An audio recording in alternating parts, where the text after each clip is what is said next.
let's talk a little bit about Cooper, Mark.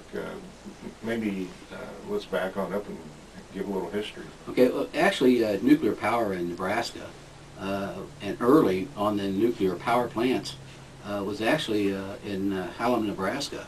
There was an early atomic energy commission nuclear power plant there that was operated for a short time by Nebraska Public Power District.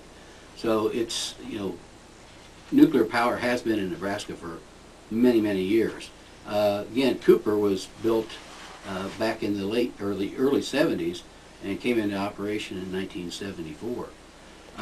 Now we've pretty much come out to 40 years, which is the initial period that the Nuclear Regulatory Commission gave for licensing of nuclear power plants.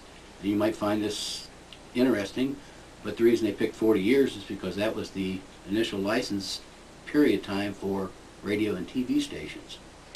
Why they picked that, I don't know. We have a lot in common. Okay, so you have something in common. Much more than you think. Oh boy. Yeah, here we go. And one thing, we are right in the middle of the process of relicensing, going through the relicensing process for nuclear at Cooper Nuclear Station.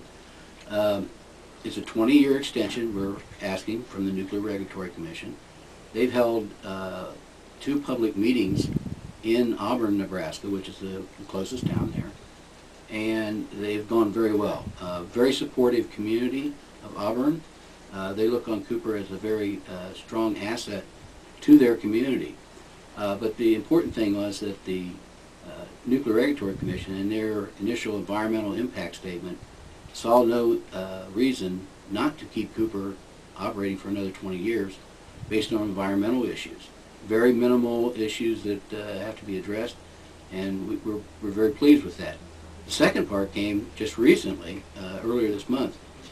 We made a presentation to the Advisory Committee on Reactor Safety in Washington, D.C. This is an independent body that advises the NRC on basically reactor safety. They were very, very pleased with what they were presented. What our people at Cooper presented was what we have to do for the next 20 years from what we call aging management. Pipes, electrical wires, what are the things we have to do to maintain our operations in a safe mode for another 20 years.